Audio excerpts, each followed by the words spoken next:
конце июня 2011 года в Темирском районе Актюбинской области полицейские задержали жителя соседнего с Кинкияком поселка Шубарши Талгата Шаканова. В его машине нашли несколько ружей, сайгу и экстремистскую литературу.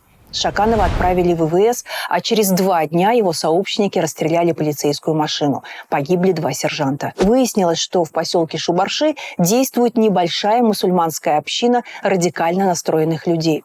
Нападение на полицейских было ответом на задержание Шаканова и, вероятно, на смерть своего лидера Азамата Каримбаева, который погиб в тюрьме незадолго до этого. На поиски стрелявших подняли весь состав местных силовиков, но в перестрелке полицейских с преступниками бандиты одержали верх, убив в ходе боя одного из спецназовцев. Тогда в Шубарши пришлось подтягивать внутренние войска, бронетехнику и вертолеты. Спецоперация закончилась 8 июля боем в Кинкияке. Погиб еще 1 спецназовец. С другой стороны было убито 9 человек.